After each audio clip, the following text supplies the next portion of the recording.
Chefs at home. Ha, yeah, yeah, yeah, yeah. What we have cooking today is unbelievable.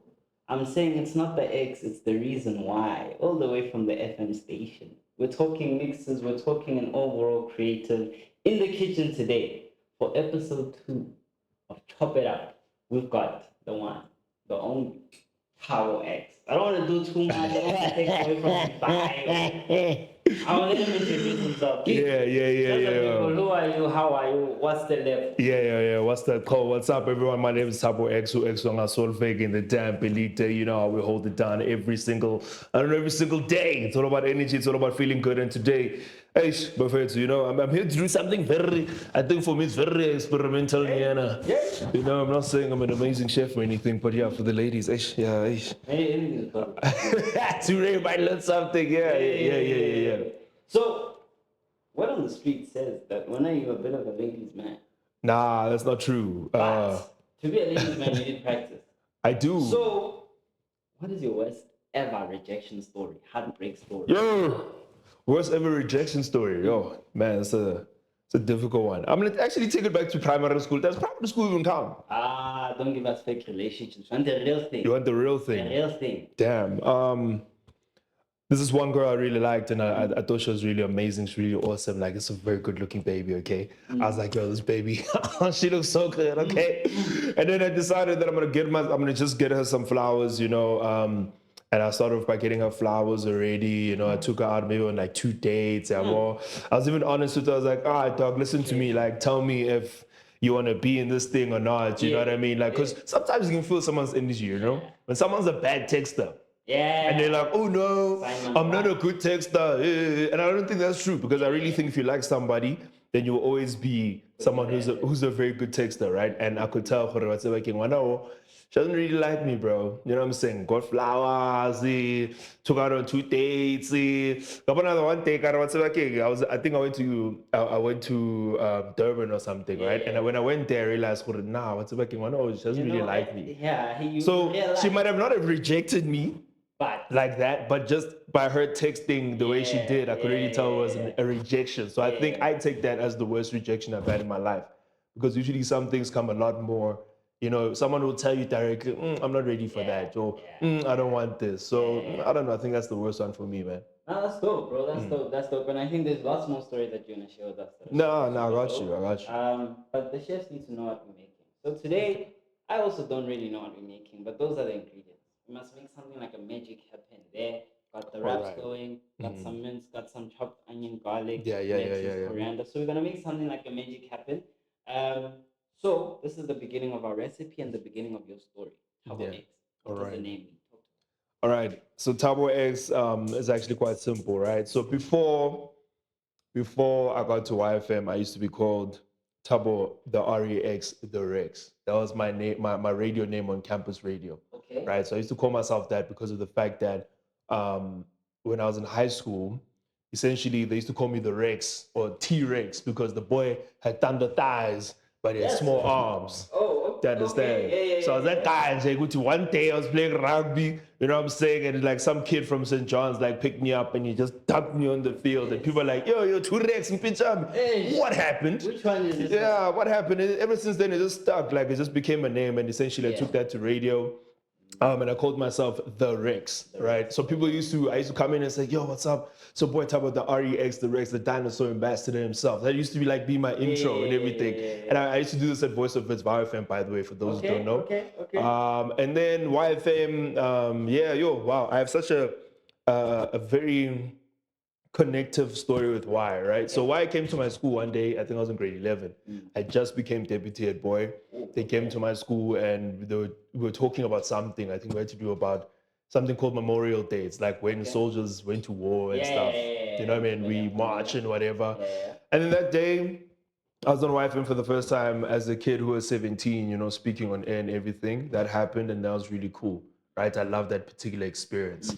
Then the next thing happened was Be the Next came, right? Season 1, Be the Next came, and Mniti, one of the dopest radio broadcasters right now, and also like TV broadcasts in particular. He made it. and won season 1. I didn't even make the top 6, so I was hurt. You know, I didn't even make. I had a whole thing where I put it on Twitter at the time. Well, let me say X, when it was still called Twitter and it was still nice and it was still cool, right? Put it on Twitter, and this person was just saying, whatever king, you know, I had this whole flow, this presenting thing. I got like a lot of retweets and likes. The boys on, chiggy, but the top 6 didn't make it. Like, yo. Maybe this is not for me. Maybe I'm not made out to be on radio, and I was doing corporate, right? Then all of a sudden, Be the Next season 2 came back again. Funny enough, I found out from him at DC when I was at Farmers Market that this will be coming. And when it came, I decided to enter. Jiggy, when I entered, I got a call, and they're like, yo, you're in the top 6. And I was like, oh, hey, let's go, let's rock. You know, so we did the whole process for that, made the top 3. So people had to vote, made the top 3. Of the top 3, it was about who's going to be the next YFM presenter. And I won season 2 of Be the Next. And yeah, that was dope. Then I got my job at YFM, essentially. Wow. Yeah. I think that's super, super cool. But I want to rewind, and then we're going to end here with the journey at Y. All right. No problem. Open the men's there for us. No But I problem. want to talk about the name. Do we have like a young... I don't like opening... I don't want to look aggressive, you understand that? I get you. It doesn't also mean I'm Joe Goldberg from you, by the way. I just wanted to let people know. I was just trying to let people know I'm not like that either, you understand? Yeah. So, the name Thabo X, when you think about it, Yeah. between your 2 parents, who do you think said, I want my child to be Thabo? My mom. Your mom. My mom. And what was the dynamic like at home growing up? It's very complicated, I must say. My dad and my mom were just 2 people that I think I don't want to say I never grew up in a household without love, but I never got to see my parents show me love, if that makes sense, right? yeah. Or not show me love, sorry, I'm saying it so Show wrong. each other? Show each other love. So I never got to see love like that, like them hugging, them kissing, stuff like that. I always learned all these things from like Bold and the Beautiful, right? And I'd go and Bold and the Beautiful and watch, what days of our lives. Now you think your life is gonna be like that, bro, and it might not even be like that. So I think growing up, I've always just, my mom has been the one who's carried me forward, right? My mom has taught me everything that I know right now. She's taught me about respect. She's taught me how to treat people. She's taught me also to appreciate good things that happen to you in your life, right? And I think she's the one person who's always been that pinnacle and that example of that, while my father has been an example of a hard worker. So the best story I can say about my dad, because he passed away on the 27th of May, 2024, right? He passed away. He was quite old. I can't even lie. Like, he was quite old. It happened, you know? And my dad was that person where he was so poor that he had to hit amajuba, right? And he had to hit amajuba and eat them. That's how poor he was growing up. And then by the time he got his first paychecks, he literally bought a whole paloni and he took it. And you see us, when we get polony, we slice it down, we make some slices or whatever, but he literally took it and ate it like that with his bare, he was waiting for that thing, right? And I think when you look at people like my father in that sense of like, he might have not been there for me emotionally, he might have not even, you know, God rest his soul, shown up for me like a father, like he should have, but what he did teach me is hard work. That hard work always pays off. When you're dedicated and you put yourself on, you will always get somewhere, right? And that's my father. He literally died working. Like, he's that type of guy. You know, he created his own empire, his own business. And that's what I respect so much about him in that sense. So I think both of them bring different things. My mom just brings the softer side, and she's taught me most of who I've become is mainly her in many ways. She's put me in positions to learn a lot of things. She's always given me the best education. She's always given me the best, like a very good example of what I mean as the parent is like, you know, when your homies back then had a PS2 and you go there, you want to play PS2 or whatever. And she's the type to be like, nah, Tana, what's up, King? Don't worry, tomorrow we'll solve this. Next day, PS2. Yeah, figure PS2. Yeah, she's that type of parent who's like, works so hard to make my life feels good. So yeah, that's what it's like at home. That's dope. And were you an only child or sibling? No, I'm the last born, bro. Out of 4 kids. I'm thinking you're an only child. No. Out of mommy's egg. No. Well, I have mommy's egg, Vele. You're not lying about that. Aye, Baba. By the way, not in the bad way, please. I know some of you think when you are a mama's boy, it's a red flag. It's not like that. But what I'm saying, you know, is it's just that thing of like. So I just wanna add that last bit that I had. It's just that thing of like, I have 4 siblings. Okay. Right. I have an older brother. He's gonna turn 49 this year, actually. Okay. So my brother's almost like my dad. It's just so funny. We laugh about it all the time, right? It's like my timer in a way. My sister's gonna be 44 this year. Then I have my other sister's gonna be 37. Okay. Then it's me. Oh, okay. So Right. there's a bit of. Yes, I'm the baby of the group. Okay. I'm the baby of the group, and yes, I won't lie, there's a bit of bias, but then again, I'm the one with the sauce in the family. So, you know what I'm saying? I love all my siblings, by the way. They're cool, very cool people doing very different careers, but I'm the one who has that specific sauce when it comes to certain things. So, so that's how Now, I hear that. And you say your mom gave you the best for the best education-wise. Yeah. What did that look like? We're talking from primary all the way to tertiary, or did it start from my high school? So? No, I'd say from primary school. So I went to the South for primary school, right? I went to Winchester Ridge Primary. Okay. That's where I went. I was in the South. All purple uniform, vibes like that. And then I remember when my mom was like, yo, you're going to go to a boys' school, right? And I was like, nah, I'm not going there. I'm not doing that, But then again, I said, So she applied to take me to Cares. Okay. And then that didn't work out, but she also applied for me to go to Parktown Boys. Okay. And then eventually I went to Parktown. Okay. I think for many people, people don't understand the impact of what high school did for me, because high school essentially brought the vibe that I'm currently in right now. Like, high school made me understand the leadership skills that I had, right? It made me hone those skills, made me become more of a public speaker. It became easier for me to speak to people all the time because high school was like that for me. Yeah. And it just brought up my confidence. While as in primary school, I got bullied all the time, especially in a time where people weren't, you see now people are much more nicer and aware that you should treat people for who they are.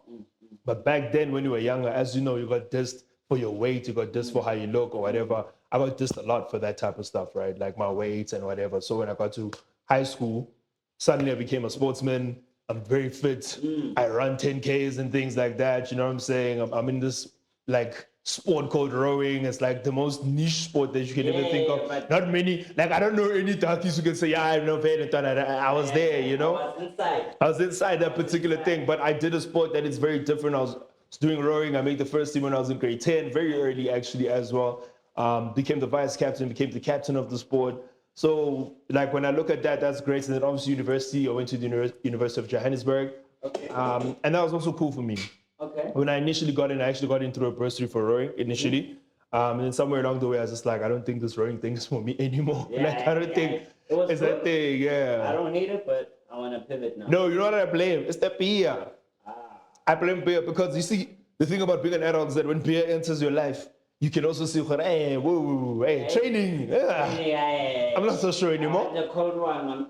Won't understand. The young one. It's that type of thing. You're just like, I want to drink, I want to sip, I want to be nutty. You want to be in that particular vibe. But it's just, I don't know. I just think my mom is always just giving me the best of the best. Right? She's always giving me options. She's always giving me a way to do things. So, it might seem like glazing for most of this chat, but if it's glazing, then she deserves it because she's one of the best, if not the best. Sure. So, So, I want to talk more on your time at Parktown, right? Because I'm also a boys' school alum. Okay. St. David's, Oh, yeah, okay. Yeah. St. David's in Nanda. Yeah, Mary's in Nanda. And I know Walkers go crazy at Parktown. Oh, yeah, bro. You'll have a different sort. Hey, we have the best band in the country, bro. But I know there's still a darker side to the school. There is. Was that something that was prevalent in your time? Yeah. And what did that look like? Was it something that affected you, or you just knew about it and you're like, hey?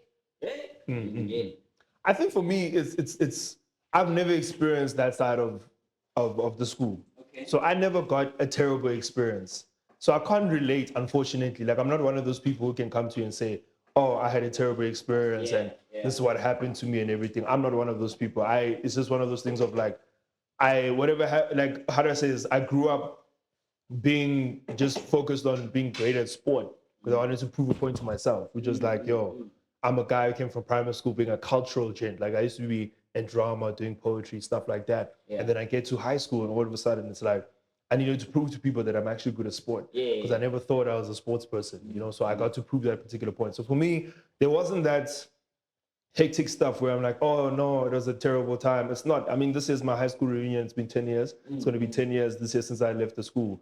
since I was in matric, you're running it and up. all of the boys are excited, and I'm essentially the organizer for the boys, and all of the boys are excited. It's not a thing of, oh, we don't want to see each other because it was terrible and we hated it. Everyone's just like, yo, we're hyped. Yeah, I was at we a need cricket. this I was at a right cricket now. game, bro. Yeah. I was at a cricket game with one of my friends from high school, and then we bumped into like one of our other friends on the corridor or something at Wanderers Stadium, and this friend of ours was like, yo, bro, when is the reunion happening? In fact, can we meet up before the reunion? And that's how bonded we are as gents from that particular grade. Like, no matter where I see my boys, right? And I'm not saying they're my friends' boys in that sense, but I'm saying the guys are into the same your grade. brothers, yeah. Wherever I see them, I'll get them a shot.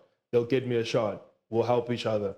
If I see one of them is in a situation where they buy a shy or something, probably most likely, unless there's a gun, I won't be there. Yeah. There's a gun, please don't involve me. Yeah. But if I see you go say, hey, my boy is getting rocked and he's by themselves, I'm coming to protect you. Even if I know maybe you could have been in the wrong four line. I don't know what you did. But it's that type of thing of like, yo, these are my brothers and I care about them type of thing. And that carries on into my relationships in life, right? I care about people in life. I care about how people treat others in life. And I treat people with respect. Right? We didn't even know each other like that until today. Right? But it wasn't that thing of like, I don't get out here, it's that thing of like, I'm gonna give you respect because you give me respect. You understand? Because that's important, respecting other people. Doesn't matter what they do, what they into, like that doesn't matter, bro. Just give people the respect they deserve. And until they disrespect you, then don't lose that respect. You know, always have that humility, that vibe of treating people well. So it's just that type of thing, bro. Now that makes sense, bro. And you say you got the sauce in the family. Yeah. So you're gonna season the mince for us, bro. That's not a problem. Pick your seasonings, there's paprika, there's barbecue spice. More seasonings for you, bro. All right, cool. Are you scared of chili? Like chili? Don't like chili? I'm not a chili fan. I can't even lie. You're not a chili fan? Yeah, no. My mom, she says. Oh. I don't know if you know what I mean, but anyway, pause. But you understand what I'm trying to say, though. Yeah. Right, so I'm a big fan of like Hazy barbecue seasoning in my stuff. Yeah. So I don't like spicy stuff because, guys, like, you know, it's this type of thing. I mean, give you guys an analogy. They say women hate it when women don't say that they're going to the toilet, right? They never say, oh, I'm going to the bathroom. I'm going to do something like that. They always say, nah, I'm going to powder my nose. Apparently, that's the way of saying I'm going to go take a poo. Or whatever, apparently. So, I don't like chili stuff for that reason. Oh, yeah, you don't want to powder it. No, akibatli. Nakano go dating, and then all of a sudden, I don't know, let's say this person becomes my girlfriend or something, right? And I really like them. Then the very next day, it's like, she's like, hey, you in the toilet all the time. Why? Hey, you know? Actually, when do you think is a good time, like, as a partner, right? Yeah. When do you think it is a good time for your woman to fall in front of you? When is too soon? That's a really good question. Yo, my brother. I think I must really like you, hey? For them to fart? Yeah. I must really like you. In my eyes, women don't go to the toilet, even. We don't even So, you said that's the farting stage. Aye, farting stage, she must give it 3 months. 3 months? Yeah. After 3 months, she can fart. Before then, don't fart in front of you. Just be like, oh, babe, I'm going outside. I'm going outside. And then go fart outside. What are you doing? Are you farting in front of her this time? Nah, even me, I fart outside. It's PR. I have a reputation. Oh, so you don't want her to know? No. You would see it's a bomb, man. No. She'll die, yeah. And whereas I go to the gym, so now when I have these what? Yeah. Protein, what? When I have these particular things, right? You must understand, the fatya thing comes out very differently. Do you understand? So I don't really do that in front of my babe. She must always think that I smell good and stuff. Yeah. I care about that, bro. I care that, you know, it's PR at the end of the day, Buffett. It's PR. So that when she goes to her friends, she can't be like, oh, Thabo X has the Buffett. X on so fake. Nah, this guy, bro.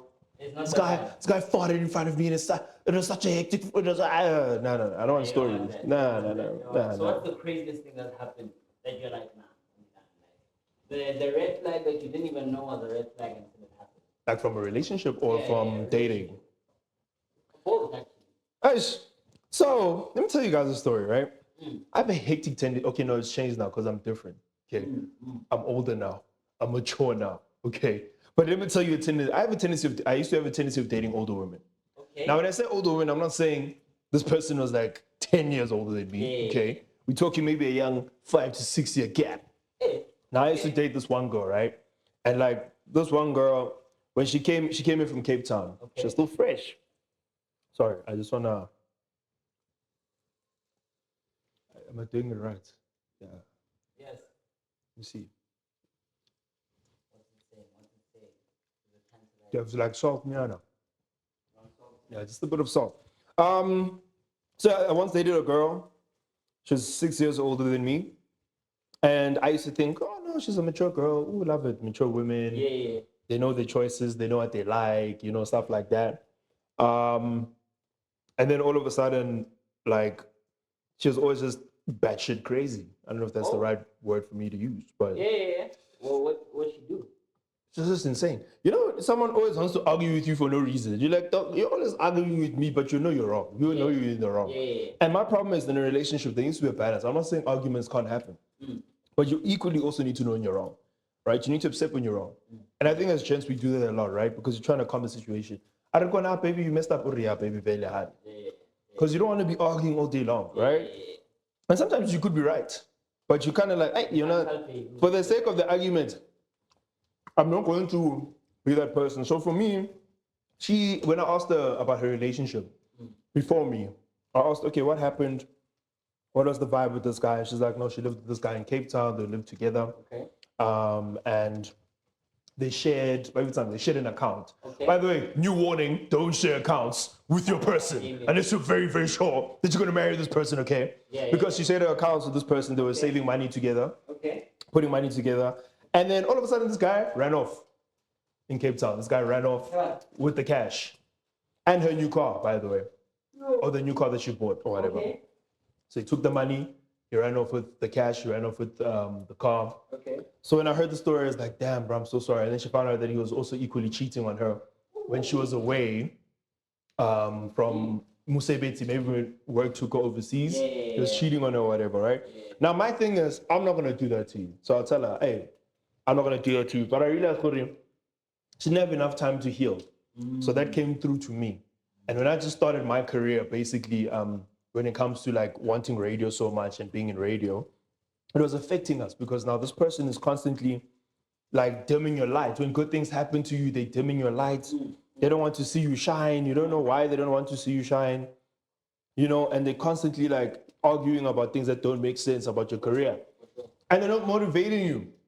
When I wanted to start DJing, me, I like a girl says, ooh, baby, go for it, What do you need me to help you with? What do you need us to do? And she wasn't that type. And it took until after we broke up for me to start my DJing career. Because then I realized, okay, now I don't have a person making me feel any type of way. It's about me. So I think it's just instant red flags and how she was always maybe also constantly sometimes drinking as well. And I'm not saying drinking is a bad thing, guys. But if you're drinking a lot and you can tell that you're not okay, rather say to your partner, I'm not okay. And I need you to help me. I need you to support But if you don't tell me to help you, I can't help you. you can't. You know what I mean? Be a mind reader. So, and also, I think the worst part also about dating older women, and that's my last point, sorry guys, my last point, is they are gonna little boy you. You know what I mean? Really? Yeah, they're gonna little boy you. I don't know if that makes sense. Yeah, for sure. Like they're going to, they're gonna sun you heavily. Because for them, I'm older and I've experienced everything. Right? So I know more. Bro. I know what life is like. When I was your age, I remember this one time, I'm like, dude, my anxiety is clapping me right now. I don't know, when I was your age, and she was treating me like it's just like a phase for me to have anxiety, bro. Like I have hectic anxiety. I'm on meds for that stuff. Okay. Right? And she's like, oh, when I had anxiety, I just realized that it's a phase, and now I'm okay. And I'm like, bro, you can't say things like that, bro. This is not a phase, dog. I'm not okay. I know what I know. You know what I mean? I know myself. So, You can't diagnose me. So I prefer to, if you're like me, you're turning 28, please stick to people who are like your age and younger or something. Yeah. Don't play up. Yeah, don't do something like that. And like, yeah, don't A minor either. So yeah, please. Be serious. What's the man saying? Is it blacker? No, it's going up. I can't even lie. Is it going up? Yeah, bro. It's going up so good that like, there might be no food left. I can see you don't have move now. Nah, it's too good. Right down. Nah, it's too good. Nah, I hear you, bro. So I wanna speak to then your uni journey, right? Yeah. What do you go study there by the Orange University? Funny enough, I think my manager is gonna laugh at this because it's so ironic that I don't use the tools that were taught to me. But Okay. strategic communication in corporate communication, Okay. and that's my degree. Oh, all right. Right? So obviously branding and understanding the media space and stuff like that. But although I was studying it and it was enjoyable, I just didn't want to sit in an office. I was like, I don't think offices are for me. Yeah. I like coming in, I like waking up at random times in the morning. You know what I mean? TT, it's 9. That's crazy. I like that. I'll be surprised. No, I like that type of stuff, bro. Yeah. So yeah, that's what I studied at university, and it was quite a dope journey because it's not something that I initially applied for. I applied to be in law, and then bankapile ka law, which I still don't understand till this day. Yeah. We'll talk about it one day. But they got me in law because I wanted to do law, and I still do think I want to do law, actually, to be quite honest. But we'll see when. You'll see In future, yeah, I know in future. I still do want to do law. When do you discover radio broadcasting? I imagine that to some extent you knew, okay, this is the journey I want to take. If it's good, you can just put it over there. This The one. other way, The other one. Yeah. You kind of have an idea, hey man, this radio thing, young Hadis. So what are the steps you take, or when do you discover that? Okay, I think broadcasting. It's for me. Yeah. I think firstly you need inspiration. Okay. You can't do radio if you don't have the passion or the love for it, right? Okay. Some people are in it not necessarily because they love it. They're in it because it's there for you to make some more money. It's there as an outlet maybe to grow your brand. Okay. But for me, I was a radio listener since I was very young. So when I say very young, I'm talking when Wack at Simpson. So currently what is called 947 now used to be Highfeld Stereo. So I used to listen to Wack at Simpson, Jeremy Manson, listen quite a lot to Gareth Cliff when I was at 5FM at the time. Huge and hectic fan of DJ Fresh. Always been a huge and hectic fan of DJ Fresh. Okay. When he was doing Fresh Drive, when he was doing 5 Breakfast. And I look at also like on Y as well, like big fan of DJ Spoo as well, what he was doing at YFM as well, when it comes to that, when it comes to the radio. Yeah. When I look at some of the modern times, DJ Sabi is one of my favorites as well. Kutso Teledi is one of my favorites as well, you know what I'm saying? But I've always been inspired by all these different people. The person I think has the biggest impact on me is he's never met me, and I've never met him either, but he has the biggest impact on me is Roger Good, right? So Roger Good is like energy personified. Okay. He is so creative. He plays so much with buttons. He's a very exciting radio DJ, and I'm like him in that sense. Where like I'm Mr. Energy. I'm almost like a walking Red Bull. Yeah. Every single time I'm on the show, I'm just like, yo, I'm buzzing. We're on. Let's go. I have that type of energy to just bring people up and have that energy to say, okay, we're here. We're doing the show today. We're live from here. Yeah. Roger Good is one of my biggest inspirations. He doesn't even know that, by the way, like I said. But it will happen this year. I think we're gonna make it happen. I am gonna meet him this year. Have to. And I'm gonna try my best to make it happen. Sorry, bro. Do you have like a cloth in there? Just a little something. Yeah, but yeah, it's that type of thing. And then so as a broadcast, I think the journey is understanding what you need to do. Some people they go to like a Boston media house to learn more about it. Some people go to AAC, the Academy of Sound Engineering, which is opposite the SABC. Yeah. And then for me, I was just told, nah, rather don't go there, go find a campus radio station. And I'm not saying it works for everyone. I was just told to do that. I did that, and then I went to Voice of Wits. This is around 2016. While going to UJ. Yes. Yeah, no, let's see. I know it sounds kind of I'm betraying UJ or something, but no, let me explain. I really wanted to be in radio so badly that by the time Voice of Wits was like, okay, boy, we hear your audition, we want to put you on. Yeah. UJ just opened and Val had taken me in. Oh, yeah. So I was like, well, I'd rather be taken in than audition again, then suddenly I don't get it. Do you understand? Yeah, so, and also to be fair, Voice of Wits, right now, for those who don't know, Voice of Wits is actually one of the leading campus radio stations in the country. In fact, at the Telkom Radio Awards, they won Campus Radio Station of the Year, and there were quite a lot of people who won awards. So at the moment, when it comes to YFM alumni, we are everywhere. Yeah. We are literally we're at YFM, we're at 5FM, we're at Metro FM, we are at Jacaranda, we are at 702, we are quite literally at Power FM. Quite a lot of us are expanded because we come from a generation of a station that I think has helped to grow so many talents and given us the platform to perform, you know. So yeah, did radio at Wits. This was around 2016. Yeah. And then I stopped in 2019. So my journey was I used to do graveyard radio on campus level between I think like 12 to 3 in the morning, 3 to 6 at campus. Now bear in mind on campus, no one is listening like that. But especially Exeni at that particular point, like 12 to 3, 3 to 6, people are not listening to campus radio stations. But you had to practice. Yeah. You had to learn, okay, this song, after the song, what do I say? You know, I can tell you now, if I have to give you a tape of my very first shows or my very 10 shows of YFM, I sound terrible. I'm bad, but I needed to learn that. I needed to learn the art. I needed to understand the art. Master. Yeah, and then eventually, I think there's a point where they were like, hey, we need someone to do one of the house shows. The guy White thing is no longer doing the house show. So I picked up my hand because I didn't want to do every time 3 to 6, 12 to 3 anymore, right? So I did a show called House of Rhythm. And this was between 6 to 9 at VAR-FM.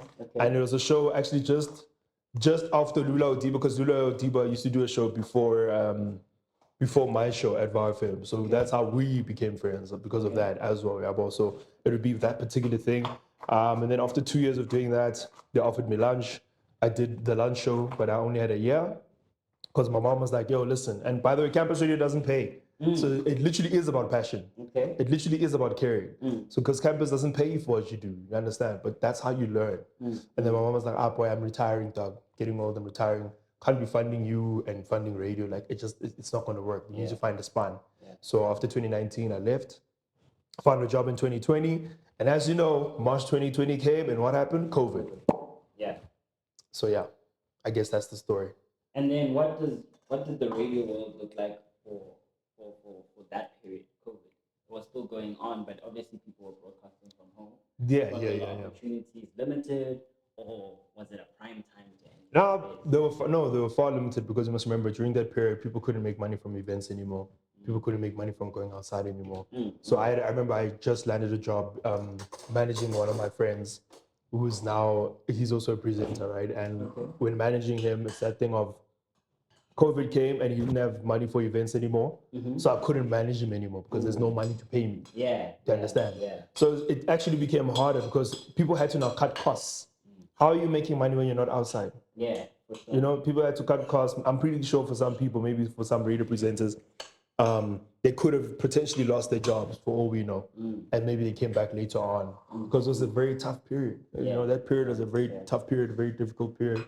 So yeah, that was radio, COVID and radio at the time. And then you fast forward, you doing what during COVID then? Because now you can't manage your boy. Your mom said leave Val. And then you waiting for why? What? I wasn't even waiting for why. I just wanted to be on commercial radio. So I don't want to say, damn, I really wanted YFM so badly that I waited and whatever. Why? Let me explain this maybe in a chronological timeline. COVID happens, I lose a span because I can't keep the scan because of COVID. You spend the next 3 months at home. You haven't had a haircut. I think we've forgotten about all this because it was so long ago that it's like it's blurred out of our system, you know. But at some point you didn't get a haircut. You haven't shaved your beard. Like things are hectic, you know. You're at home. It's bad, dog. You know. So what happened was basically when we started. I think when we got to level 3 of maybe it's like level 3 stage. Oh, the beginning level 3 stage 3. Lockdown, yeah. When it started to ease up a little bit. I was like to myself, damn, I need a job. And I applied for a span, and I got a span somewhere in Greenstone. It was like for an international company, and they made basically the cards that you use, your credit cards. You know, whatever the artworks behind them, I'd be behind that particular work. You were doing art. Graphic design for the cards.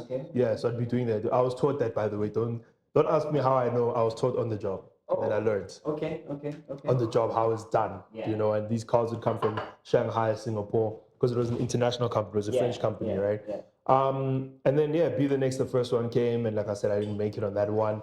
But then I think in my second year of being in the job, Be the Next came back again or something. And then that's how I got into Y. And then you've been on Y ever since. Yeah, I've been at Y now for 2 years. I think essentially this would be my third year heading into Y. Or rather, let me say end of September would be my third year officially, like if we put it in the timeline. But yeah, I started at Y, I think around September, end of September, started at Y. Did 12 to 3. The show is called Extra Nights. In fact, Extra Nights still exists right now, just on a different format, but it's called Extra Nights with an X. Okay. Because it was Thabo X. So it makes a lot of sense. And I did that for, I think, about 5 or 6 months. And then when the new radio season came, I was like, yo, dog, we've got some shows for you. We've got the show between 2 to 5. It's called Supreme Saturdays. And then I took that show and I took also, they asked me like, okay, we want to give you another slot between 10 to 12. What do you want to call it? And I was like, no, let's call it Extra Nights because it's close to my heart in that sense. So then I got those shows and I moved up in the ranks, if that makes sense. Yeah, for sure. Yeah. So you say the first time you do Y, it's Be the Next, né? Yeah. Why Be the Next? You moving, bro. Like there's motion. The comments are going crazy. Yeah. So why is it that you think the first time around you didn't get it? And what do you, as a result, think is required for something like that? Like if I want to audition today, what is the advice you'd give me to get the job? I think what we lacked in the first audition maybe was authenticity to the highest level. And what I mean by authenticity is you try so much to sound good that it doesn't come out authentically like yourself. Because you want something so badly, you feel like there's a zone I need to hit into to sound like that, right? And I think that's why they didn't choose me the first time around, because I didn't have my natural, like you. Yeah, I didn't bring my natural charisma. It's almost like I gave you, It was polished. Yeah, it was polished. I gave you something that they probably thought, plus, actually, when you audition for things, people actually nyata these things. How you look, what you're wearing, what space, is there lighting? It matters. People think it doesn't matter, but it matters putting in, because you're showing effort. You're showing them good. I literally sat there at the prosy, I put a camera and I recorded it. But I could have done it better. I could have hired a videographer. I could have hired a videographer. I could have quite literally, I don't know, had looked even better. I could have dressed better for it because I was wearing a sporty and stuff and whatever. I could have done so many better things to make the audition better, aside from how I sound. Because how I sound was never a question. It's just a matter of how do you present yourself. And I think what presenters don't realize, or at least we're starting to realize with time, is that, sorry. I think what we're starting to realize with time as presenters is that how you present yourself is also important, right? How you dress, how you look, are you clean? You understand? Do you also encapsulate what Y is about? YFM is one of the coolest brands in this country. It's about youth. It's about young people. It's about being a part of something, being a part of a culture. We create the culture. So if you don't fit the culture, then why are we hiring? It's that type of thing. So I think once I did it the second time around, I understood this is my one shot. I hated corporate. On top of that, it was like, yo, I hate being here. I have to leave here at 5. Like, I don't enjoy this job. And I want to do what I love so much. And I've always loved radio, so I've always wanted it. So when God sort of aligns what you love and aligns it with your work, it's like the biggest blessing ever. Because now it's like, what's it King Mpenchaka? I got you. Yeah, here you go. Here you are. You have the spun now. You've got the spun. You have it. It's perfect. And it's that thing of like, thank you to God. I just thank God, bro. Everything that happens right now, I'm thanking God. Yeah. So what advice would you have or give someone that's upcoming right now? From obviously you already had the skill. I can't go into campus radio. Maybe I don't have the time or whatever the case is. But I can't do that. I can't do any of the other traditional things. So I kind of have to learn on my own. What are the steps you recommend they take? You know what's funny? During the period when I wasn't doing radio, I had a podcast. Okay. Right? And I used to call this podcast the Hyper Extended Podcast, right? Because I used to call myself Rex at the time. Okay. And those podcasts was a good way for me to continue the way of how I do radio, to continue that journey of how I do radio, right? Because I got to practice with my friends speaking about things. It's actually still, I think it's still on Spotify now, I just haven't listened to it in a very long time. And ironically, some of the people I recorded with them, I'm no longer friends with them. So maybe that's why, you know what I'm saying? Maybe that's why I don't listen back to it. But we did some really, we were starting such amazing steps on that podcast until the drama that happened within the group, I guess, at that point. But it's that thing where having a podcast and maybe showing people who you are. What are you like? You know, show us that particular thing. We want to know about that thing. We want to see what your personality says. Yeah. Now, one thing people are also afraid of is that you can sound good. Anyone can sound good, bro. But what is your personality saying? What are you saying to us? What is your vibe? Who are you? Because we don't know who you are. I can easily come down on camera and be like, hey, what's up? Welcome to the say. It's very easy for me to do that. But my personality Needs to come through. needs to come through. It shines differently outside. Do you understand what I'm saying? So it's just that thing of like podcasts. I think also just trying to network. Networking, I've realized, funny enough, I'm one person who probably wasn't the biggest fan of networking before. But now I realize knowing people matters, guys. When you know people and you learn about people and you try your best to understand how other people can help you grow. So for me, I've always had mentors. Like I've had Catherine Grenfell. She used to be on 5. Yeah. I've had Ray White. He's on Baby Sang right now. He's on 702. Okay. And he even had a radio course that I was doing with him every single weekend. Even though I was doing a corporate job, every single Saturday I used to go and hone my skills in his particular course because I felt like Ray understood how much I wanted this. I felt like Ray knew the talent. He saw the talent. And it's just like, dog, you just need an opportunity. Yeah, just need to push you on. And that's why when Be The Next came, and the opportunity came, we seized it. And I told myself as I made the top 6, I'm like, I'm winning this thing. Yeah. I didn't really care about anyone who's in my way. And I have some colleagues who from that particular season are still my colleagues currently. Caesar M is a part of that. Fifi Frequency is a part of that. You know what I'm saying? There's some people who have, even if they didn't win the competition itself, they are still in the game. You know what I'm saying? And that's shout out to Y for always, putting the youth forward and trying to give us a platform to practice what we practice. So it's just that type of thing, bro. And I want to touch on something perhaps a little bit more sensitive, Sure. but definitely necessary. You spoke to us a little bit about your anxiety, right? And obviously that's a difficult conversation, firstly as Black people, but as men. So how did you have the courage to say, you know what, this isn't just normal nerves. Like, I think I have anxiety. I think I should see someone. I think I should get something. Like, what was that process like?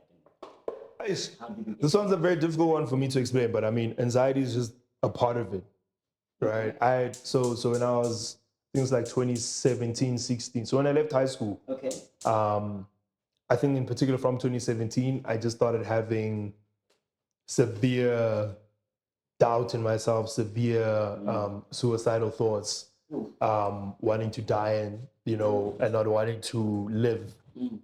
And I think when you enter that zone, it's such a difficult zone because once you're in that zone, it's hard to get out of it, right?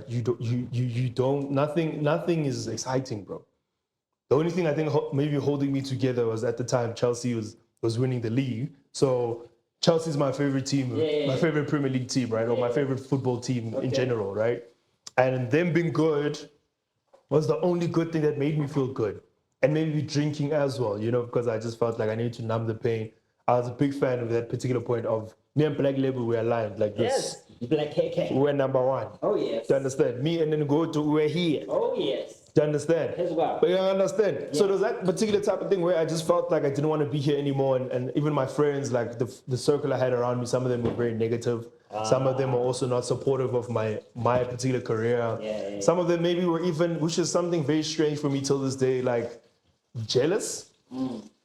And not jealous because I'm making it or anything, just jealous of the fact that I would try to attain goals that I wanted. Like I tried to do podcasts if I know that I'm not a radio. I tried to, it's like, damn, this guy is trying so much. You know what I'm saying? Like, damn, what if he actually succeeds or some shit, So I had friends who also weren't good around me in that particular space.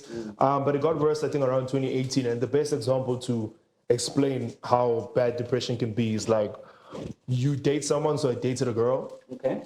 But I was so in love with this girl, right? But when I think back now, not really. It was more Jorge. She felt like a safe space. So now I put all my energy into her. So it's almost like she was having to save me. Because I didn't love myself enough. But hey, that person that loves me. Yeah, so she loves me so much. Yeah. And that's unfair. It's unfair to put such a burden on someone, right? And at some point she came and said, boy, I'm breaking up with you. I think that was like my final sort of like Final straw or cut off where I was like, damn, this girl doesn't love me. I don't love myself. Things are bad with my friends. I'm feeling like shit. bad. I want to kill myself. Bad. Then you know what? It's time to call it quits. It's chai. Yeah, I want to die. And I was very serious about that. It wasn't a joke. I was like, I'm ready to die and I want to die. And I would say this for months, but then there was just that weekend where I think even before then I had like an exam on Monday for UJ or something, or like a test. And then I think that Saturday I woke up, drove somewhere in Randburg, bought a couple of beers, had a couple of pills, called like a couple of my friends, said, it's been good. I love you guys, bro. You're good. Type of thing. Took those pills, started drinking. And then I was fading slowly as time passes. Okay. And then I realized, I think my sister sent me, so my big sister sent me like a text. Okay. And her text was saying, you can't take your life when you have so much potential. Like you're too great of a person. You've been charged with greatness. You've been given greatness. In that moment of fading and reading that message, I kind of stopped doing what I was doing. And I think I'm lucky enough to, at the time, I think especially, I have a body that could handle me doing what I was doing. Because technically, if you don't, you have to pump your stomach out and et cetera, et cetera. But my body was handling enough to sort of deal with the repercussions of what I was doing. I don't know if that makes sense. So I chilled somewhere. I think it was at a Wimpy EV. And I sat at a Wimpy sometime outside of the parking lots. I go Wimpy. And I just tried to sober up enough so I can drive home. Then I got home, I think around maybe 11 p.m. Got to my mom's house. My mom was still up, obviously, because she knew I wanted to kill myself and she was not grand. And because I had attempted suicide in that sense, it was like, yeah, this is bad. Like my mom values me so much. It's one of those, she always tells me the sense of, you weren't a mistake. So my mom got me when she was 40. So she said, you weren't a mistake, dog. You're a lot Lamiki because I wanted you here. You're not a lot Lamiki because we're like, fuck, why we have you? You understand? You're here because we wanted you to be here.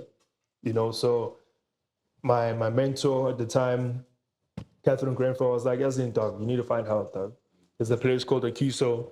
Go there, it will make you feel better, right?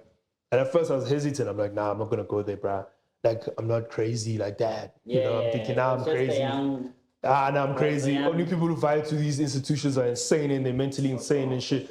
And that's the judgment that is sent with mental health. People think because you go to a place that can rehabilitate your way of thinking, makes people think, you're crazy. Yeah, like, I'll go crazy, you're fucking insane. And you're not. You're still good. You're still a human being, bro. You just need someone to guide you and help you. And for me, Akiso did that. I went there. I wasn't there long enough because I had to write my final year exams for my degree. But I went there for like a week and a half or something. And like those days, they were bliss. There's just helping yourself spiritually. It's like a spiritual retreat. And that's if you treat it like that, by the way. So you learn about what you love a lot. You learn about what you hate. You learn about how you feel, right? You learn about what's the good and the bad in your life. There used to be like this book that we had and used to write like a list. What's good, what's bad. And they would say, okay, if the good outweighs the bad, then why do you think everything is so bad? Right? There's a time we did something called craftsmanship. Oh, I just don't have it here. Yeah. I don't have the one of my bracelets. So I have a bracelet where one is my sister's name, other one is my brother's name, and I made it. So it's a way of therapy. It's so funny. I didn't even if you need to try it one day. It's a way of therapy actually. Think about the person you love the most, or the people you love the most, right? Yeah. Take some letters, take some beads, take like a string, and then maybe write their names down or whatever, and make beads of them. That's why I'm a hectic bead fan. As you can see. Yeah, like I've got my own bead here with my name. I've got beads that like take away negative energy. You know what I'm saying? I've got beads that just bring positivity, or balance in life. And those are the things that I have. So I think the journey with mental health is the sense that you need to know that you need help. And I was diagnosed, obviously, during this period, by the way, with depression and anxiety.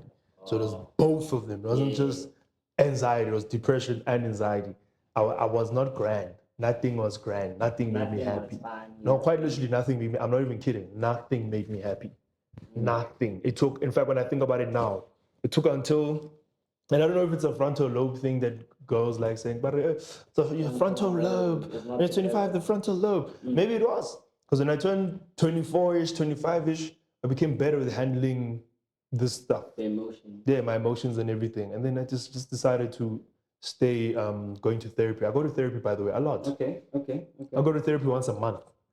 Not because I have a problem, because I just enjoy Maintenance. yeah. Making sure your body. I just enjoy going to therapy and understanding what I need for myself in that particular sense, Like right? a car. Yeah, Maintain, make sure that the oil is working, the brakes are sharp. Yeah, that type of thing. Go to therapy. You know, my therapist will ask, "Are you grand? What's the problems?" I'll tell her whatever problems I have. It's a good way to release how you feel without judgment. Because when we speak to our family, when we speak to our friends, we feel like, damn, my friend might judge me for this and this and this. They might not understand. So when you speak to a therapist, this person is not your mate. They don't know anything about you. They're a trained professional. Yeah. Chat. And they're a trained professional. They understand how to deal with how you're feeling about something and to give you advice. So I went through like quite an extensive amount of therapy. There's a time I went through therapy, then I stopped. And then lately, as I've grown a bit older, I've started to put myself in that therapy zone. I haven't left that therapy zone. Habitual. And also I'm on medication for my anxiety because it's quite bad. I overthink everything. Like everything that happens, I overthink it, right? I can't. It's like, for instance, you know, you get a gig. Actually, that's a very good example. You get a gig and you get it, you're getting it, but you're still like, yo, man, what if I get totally gig? It's You get like at the last minute. and you could have signed already.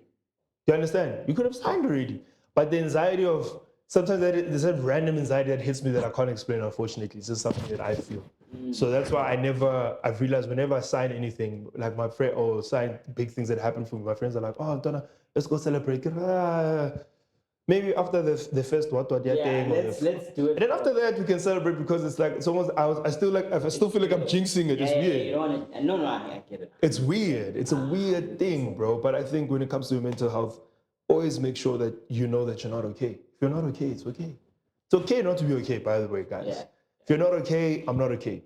What can I do to improve my life? Not everyone, now I'm going to give you another thing. Not everyone has the means like Thabo to go to therapy because therapy is a cost. But there's a thing called SADC.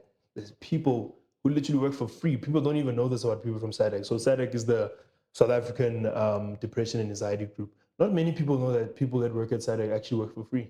Oh, yeah? People don't know that. So the people who call you when you're suicidal and they check up on you and they say, hey, Thabo, are you good? And you're like, oh, I want to die or whatever, or I'm not feeling well or whatever. Those people that are on those calls, they don't get paid for that. They literally do it out of their hearts. 100% altruistic. So if you feel like you can't afford that, look at something like that. Also have important friends, right? The friends that are around you are very important. The people that are around you are very important, right? The type of people you have around you are very important. If you don't have good friends, you're gonna have a problem. So you need to have good friends, people who when they can see you down, they're like, Antona boy, Asambe. Like I've got two best friends and they all have different ways of how I do things. One of them, I can tell him and pour my heart out about how I feel. The other one is just like, let's go get a drink. Let's go do this. We have different friends who give us the different coping mechanisms. So friends are also important. Important. They are, and the people around you, bro. That's what I'm saying. The people around you need to be people who are positively inclined with how they think, right? If they don't think positively, they think negatively, you're also going to think negatively. You understand? You're not going to be impacted positive. But if your friends are always positive, then they're like, nah, boy, what's about grand boy? That's important. That was about grand boy. It matters to me, bro. You need to tell me about that, right? And also reading books. I think people don't underestimate the fact of reading books. Read a book. Sometimes, you know, a book can give you, especially if it's a true story, it can give you perspective on things, and you're like, yes, it's tough for this person, but yeah, I know they made it. They might have not have made it now, like at 22, like your peers or whatever. You understand? But this person made it in this particular way. A very good example of this also is like Morgan Freeman. Guys, Morgan Freeman to everyone has been the oldest nigga in Mhlabeni, right? Forever. But go and check when Morgan Freeman actually made it as a household name. It took him time before he even got to where he was. Do you understand? It took him time. While for someone like Denzel was hot off the Bronx, but people also don't realize who Denzel was working Broadway the whole time when he was a youngin'. Broadway, and then sold himself into becoming who he became right now. Do you understand? So I use these black icons as examples because I want you to understand that life is also not linear. Shit, I hate saying this thing. That is because true. it's not linear. Don't get me wrong. Do I want the Range Rover right now? I do. Do I want the most aesthetically pleasing home? I do. Right? It's not. It hasn't happened yet. Doesn't mean it won't happen. So yeah. Damn, bro, I think that's a really important conversation to have, and I think it's a conversation not enough black men are having. Yeah. Because the truth is, I think most people experience that. I think even for myself, anything if it hasn't happened yet, if I haven't seen it with my eyes, if I haven't experienced it, it doesn't count. No, Talk to me about it. you know what black men's problem is, bro. Sorry to cut you. No. Talk to me. I think our problem as black gents is two things when it comes to, let's say, mental health and also life. Mental health is because we're afraid of being judged, because in society has placed us to be these strong human beings that have to take it all the time, right? We have to take it, we have to stand up. We are the ones raising the kids, or we're the ones who are leading in that sense, societal view. But dog, we're a human being at the end of the day. There is things that are going to break you down. Right? There are things that are not going to make you feel good. So as a man, you need to speak about it. But I know, Muti, the usual answer to when you say to someone, my mental health is not good, they say, Yeah. right? Go to church, bro. Yeah. You're going to be okay, bro. You don't have to stress about all that. You got church. And it's like, yeah, church is great. But there's something, sometimes it's literally internally, bro. There is something I'm just not feeling. It's not okay. And I'm not saying everyone should go on medication, by the way. Not everyone has to go for medication. Sometimes you just need to speak about stuff. You know, it's like when I lost my dad. It was a thing of, damn, I really needed to talk about losing this guy.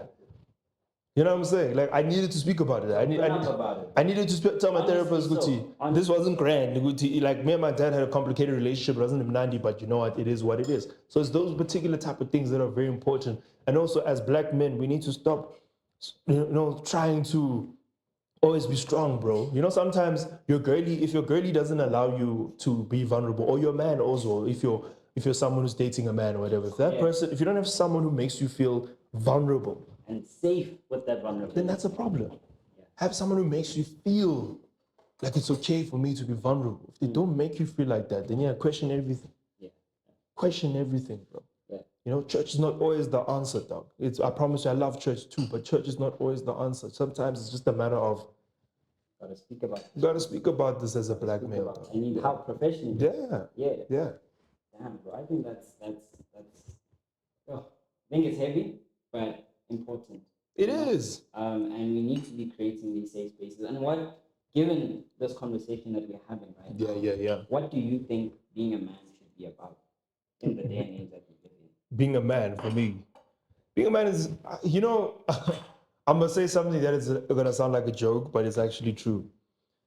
Sometimes you gotta be a man in a hashtag, in a woman's field. In a woman's field, yeah.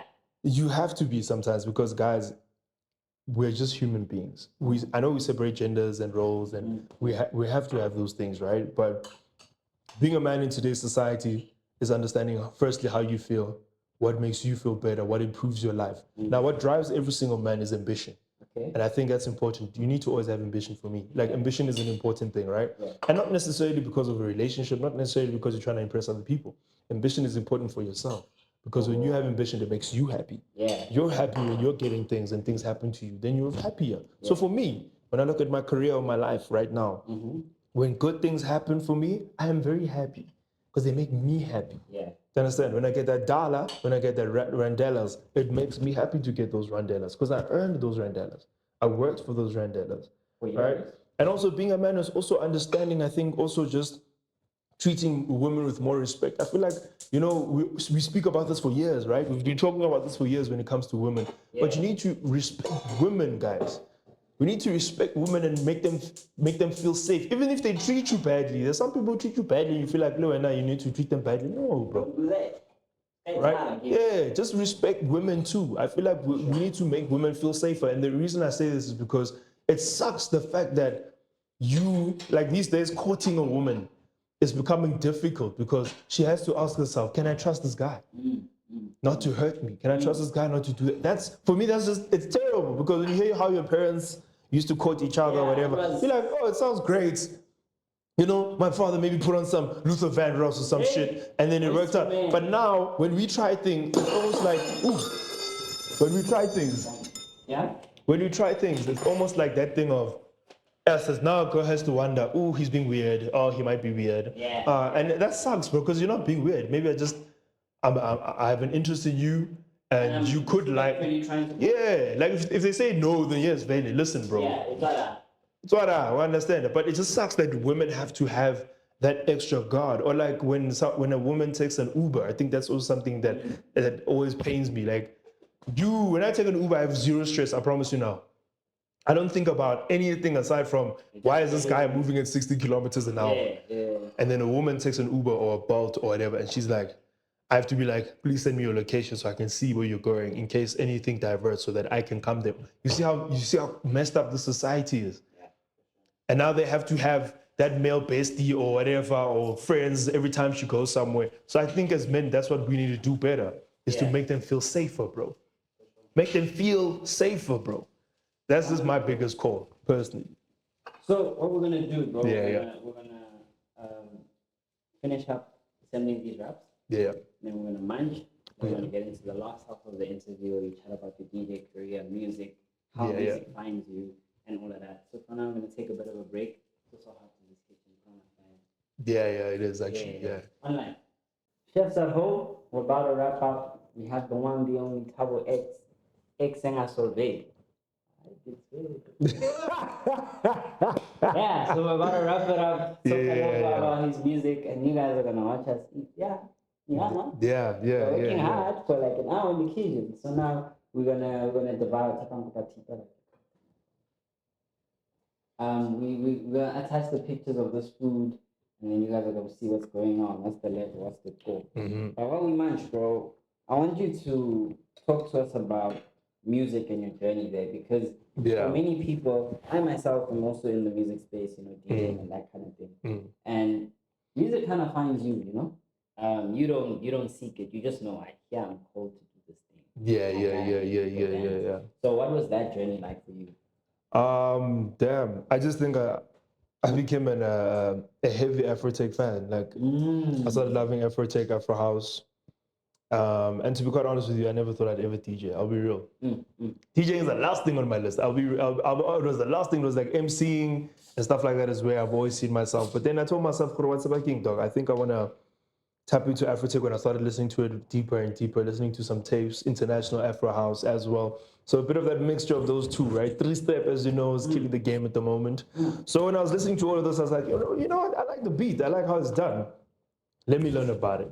Right, and I went to a school called Transcend Academy. Okay. It's headed up by one of my boys called Basement. He's a hip hop DJ, one of the biggest or growing into the industry at the moment. His name is Basement. He taught me essentially how to DJ. And then from there, once I got the understanding of beats and clicks and everything, I was like, fine, let me try the journey. Let me try and get my first gig. Let me try and see what I can do. My first gig was actually a Braamfontein at a place that is now closed. Yes. So my first gig was what? Oh, they have. Yeah. Well, I just saw. Oh, you said no. I just saw that they were closed, and I was like, damn, it's over. So yeah, I played at Kitchener's. That was an absolute vibe. The crowd was feeling it. I loved that particular vibe. Then I had another gig somewhere in Randburg. This is like the end of 2023. Okay. In 2024, we started the journey properly. I had we had a really good collaboration with a brand called Two Slide. Okay. They're all about kotas. Yeah. And these brews, Greenside, yeah. These brews and I we're family, right? I'm an ambassador for them, of course, and we're family. And essentially, we created this really dope event stuff that we used to do in Greenside from February. And at first, it started very little. It was like, maybe 20 people, maybe 10 people. And then every single Saturday, it started growing. Now, Two Slide was packed to a point where you see a counter here, people sitting on the counter because there was no chairs. There was no, and it was that thing of we grew that type of atmosphere of creating that vibe on a Saturday, competing with the other places that were there in Greenside. As you know, Greenside is a long strip, bro. There's so many things happening in Greenside. But yeah, my journey with music is just about feeling good beats, right? Feeling just good tempos, right? I like African, for instance, African Afro House is one of my favorites because you get to hear the different sounds and the elements, and just those sounds. Spiritual. Yeah, those spiritual sounds that come in and they just get into the beat, So I think for me, it's something I'm still learning along the way. I wouldn't say I'm absolutely exceptional because I know where I need to be an exceptional DJ. right? But I know that I'm a very good DJ. And I think I'm trying just to be an exceptional DJ. So yeah, that's what I'm trying to get to. So I'm gonna put you a bit on the spot here, bro. You may not know this, but the chefs at home will know. There is another segment that we do on the channel. Yeah. And that segment we are calling it Chef's Table. So everything we do is all about cooking windows, that kind of thing. So Chef's Table, we essentially rock an event, and then sometimes it's just a live mix, and we invite the best of the best, or we invite people that are passionate about their craft to come through and drop a young mix. We record it for them, and then we put it for the chefs at home to eat. So I'm saying officially in front of the chefs, we want to invite Thabo X to drop something massive. All right, so now I'm down. What do you say? Now I'm down. Let's go. Right? Chefs, you hear It's me? 10 to the 5. Let's go, baby. If he says I'm not no, afraid. Let's go. we're coming for him with the Let's go. We're not playing. This year we're not playing. Let's go. Come on, bro. So to operating something massive. What do you say? What taste test? What do you say? What do we cook here? Sorry, I'm enjoying. Mm. This is really good. If I was a girl, I'd let you take me home as well. Because this is really good. One girl. One girl is for me right now. One girl. This is really good. No, jokes aside, that's a joke, by the way, guys. This is really good. Like what was made into it, the ingredients that is in here is actually quite dope. The tomatoes, Yeah? right? The cheese as well. You can feel the bacon inside, the mince. This is a good, combination of things. Online. I'll keep coming back for a pies. Nah, man. Should have told me it was gonna be this good. Because now I want to go to the gym after. There's captain the other piece nyana because hey, Hey, So I'm loving this. It's actually quite good.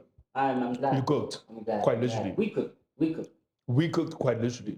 Yeah. So 2025, what's it looking like? And parting words, what do you want to tell the chefs at home? I'm gonna be real with you, yeah. This year, I'm standing on some necks. That's the first thing I'm gonna tell you. This is a big year for me. There are things on the pipeline. I cannot discuss them. I cannot say them, unfortunately. You're gonna have to see for yourself. But it's a very monumental step in my career that I'm taking this year in certain aspects of things. Like I said, can't say. Fortunately, but this is the year of the X. I say this every single year, but this one is different because when it comes to an X, you mark it. And I'm that particular person, right? You're gonna vote for me. You have no choice but to vote for me. And you're gonna have to mark that X on the ballot. And that's exactly what's gonna be happening. We've got so many things to do when it comes to music, we've got so many things to do when it comes to MCing, we've got so many things when it comes to other ventures, like I said, that I cannot say. And we've got so much to do when it comes to radio, right? And I think this is the year you'll really understand that, it's a nice time to be with Thabo X. It's a good time to be with Thabo X. And trust and believe me, nothing in your life is going to be solved. So it's just that particular thing. So it's going to be a massive year. I'm really excited for it. I'm so excited. I'm having goosebumps. I'm that excited for this year. So it's going to be big. It's going to be large. We might even come back here again for another episode or something. And by then, we're talking a completely different conversation. Who knows? And that's just the one thing about life. And I think the best advice I can give you, believe in your dreams. Don't stand in the way of your dreams. Understand that whatever you want for yourself will happen and pray for it. Whatever you want, always pray for it because that's what I do. I pray. My God is a living God and he's real. He's a living God, he's a real God. I started this year 2025 and this man has been making my life easier and happier. And I've just been feeling much more excited thanks to him. So keep on pushing, keep on believing, keep on dreaming because right now as young people, all we have is the dream to believe in what we're doing. And once we lose the sense of dreaming, that's when everything goes backwards. So go out there, go do what you want to do, and you'll be successful. I promise you. That's what I have to say on that, bro. Damn, bro. I don't even want to ruin it. Keep your team brief. Yeah. It powerful. Yeah. To wrap up, the last thing that we do, we nominate. We want you to nominate. Having seen the live, having seen the experience, it's always very difficult being an upcoming anything, right? And here, people, you came on board, and you didn't see proof of concept. Yeah. You trusted the vision, you trusted the source, and I'd like to think we had a good time. I think we had a good time. No, I enjoyed my time, bro. Popping. Yeah, I enjoyed my time. Yeah. So we want to have more of those kinds of experiences. So I want you to nominate someone who we must fight for to get on the show to come have a nice Minyana. Million. Oh, damn. That is so interesting. Actually a colleague of mine. I think you guys would like him. His name is Thabo M. He's also from YFM. I would say, yeah, he's interesting because we're very different, me and him. How we think is very different. How we see things very different, but we're very good friends. And I think it'd be dope because it'd give you a different perspective to me on so many things. You'll see what I mean. I'd say bring him here. He'd be someone that would be really dope. If you can, I'd say there are some people with some really interesting takes lately on social media, especially from the female spaces.